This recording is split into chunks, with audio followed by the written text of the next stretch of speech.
Hi, welcome back. Um, no, this is not a hair video. I'm just washing my hair and sharing my thoughts with you guys. I felt like today would be a good day to share this story because on social media there's like talks about this pastor dating that 19-year-old, and I'm not gonna delve into that because that's not my business. I'm sharing my business with you. This is not a video about religion and how you practice your religion. This is simply just my experience and my choices, and I'm sharing that with you. All right, let's take it back to, I don't know what year it was, but I was in high school. I was around maybe 14 or 15. Anyways, so my mother has 5 children, and growing up in Jamaica, things were hard. So I feel like, and maybe in later videos we'll explore this some more, but I feel like I was always trying to get away from my mother because in my childlike mind, I thought if I'm not with her, then it's one less mouth to feed. So there was a friend of the family that lived in our neighborhood, and he told my mother that there's this lady that would help to, take care of me. She would send me to school and stuff, and she was a Christian and she was a good person. Now, back then, word of mouth was good enough to vouch for somebody, to vouch for their kindness, to vouch for their goodness. And then when you heard that somebody was a Christian, you automatically thought, okay, this is a good person. Things are going to be great. So I was happy to go live with this lady, and there was going to be another young lady living there and this lady's son. He was about maybe 8, no more than 10 at the time, I don't think. So anyways, I packed up my little belongings, which weren't a lot, and went to go live with this lady. She was a Seventh-day Adventist, so we observed the Sabbath, and if I'm remembering correctly, it's sundown on Friday to sundown on Saturday, and you just don't do stuff like eat certain foods, eat an excessive food, watch TV, just the normal things that you would do in the week. It's kind of like a fast, like you fast from the things that you would normally do. And I apologize to anybody that's Seventh-day Adventist. It's a long time, it's an old memory. So if I'm saying the wrong thing, I apologize. Anyways, I go to live with this lady, and the point of this video is the whole reason why I made the decision that you don't have to go to church to celebrate God or to worship God. Okay, so like I said before, this is not to skew anybody in any direction. I believe that faith and how you exercise Christianity is between you and God, and that's a personal relationship, and how you decide to do that is your decision. Part of why I'm sharing this story too is because a coworker recently asked me if I go to church. And I get that a lot. I get people always like inviting me to church or asking me if I go to church.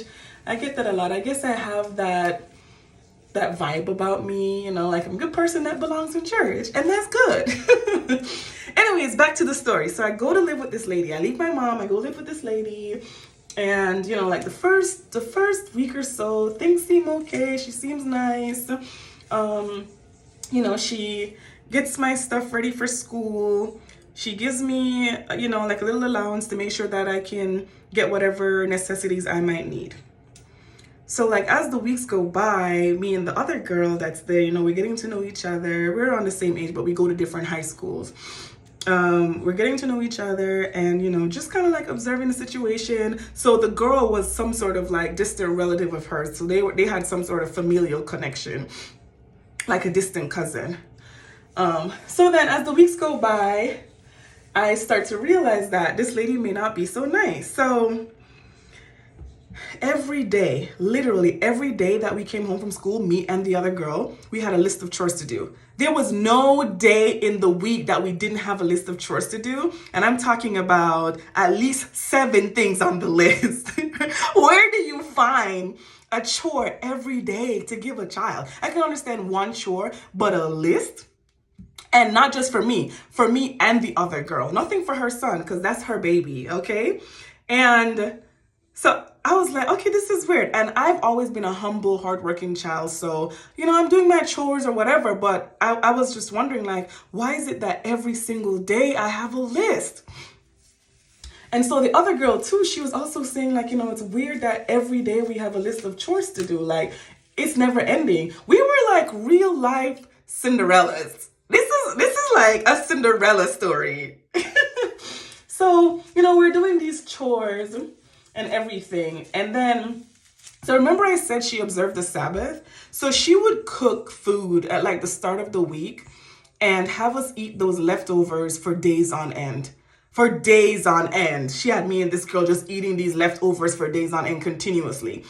While her son, he got to do whatever he wanted to do. If he didn't want to eat those leftovers, he did not have to eat those leftovers, right? And then she also had us drink this kind of like, this very bitter drink. We had to like drink that once a week. It's so weird, like thinking back in that and knowing that I had that experience, because I feel like I'm conscious that I had that experience, but I haven't given it so much thought in the last couple of years. But yeah. So anyways, so one of the times, like I was up doing chores like late at night, she asked me to like paint the grill. I'm like 14, 15 at this point, right? And I'm up late at night trying to paint. And it got to be so bad. Like I'm there painting at night and the paint, like some of it fell in my eye. And I was like, oh my God, like what is this life? So me and the other girl, and there's other details that I'm forgetting, but me and the other girl, we would like cry together and we were just like, what is this life? Like, should we say something to somebody? What should we do? Right? So we were going to church and we had both like gotten on the choir. Yes, your girl used to sing on the choir. I got a little tune. Hello. I definitely did not think I could sing until I auditioned for that choir and got accepted. But we would go to choir practice because she only allowed us to go to school, go to church, and like go to choir practice. So even if we were getting social with other people at choir practice, she would be on us. Like she didn't want us to socialize with anybody. She didn't want us to do nothing. And so there were like, these other families that we like got used to at the church because they would give us rides home whenever she couldn't come to pick us up. So we were like crying one day and, just me and the girl just thinking about our situation and our dilemma and what are we going to do, because we both left home thinking that we're going to somebody that's kind of going to help us to better our lives because we didn't come from great situations. So anyways, the people from the church were giving us a ride one day after church and like we were crying and they kind of like asked us, how are we doing? Now in my mind, I always think that if somebody's aware of what's going on, that they're going to try to help. My God, was I a naive, delusional child. That's not the way of the world, apparently. So they're in there, and so we just finally spilled, me and this little girl, we finally just spilled and told them, like, how she was treating us, all the things that were happening. And you know what they said to us? These church people, these people in the church, you know what they said to us? Me and this little girl. This is what we say this in Jamaica. If you want good, your nose have to run. It basically means sometimes you have to go through hardship for good things to happen to you, right? And that's okay. That is okay. But these are children. We are children telling you what's happening to us. And that's what you say to us, people of the church? You're not saying, oh, I'm going to talk to her. Or, oh, we're going to bring to her attention that we are aware of how she's treating you. You're saying to us, we are aware of how she's treating you, but sometimes you have to suffer for good to happen to you. That's what they said to us. That's when I knew that even though my mom could not afford it, I had to go home. I had to go home. And so I finally told my mother what was happening and told her that she had to come get me. And you know what this horrible lady did? So remember I said she used to give us a little bit of allowance so we could buy little things for ourselves. When I was leaving, she made sure that I did not leave with anything more than what I came with. This is a church God-fearing woman. And maybe at some point in time, I need to work through my own traumas. But that's when I decided, and I forgot to tell you this, I even got baptized thinking that she would treat me better because the other girl was getting baptized and so was her son. So I thought if I got baptized too in this house, because I couldn't be the only one, she would treat me better. And she did not. She did not.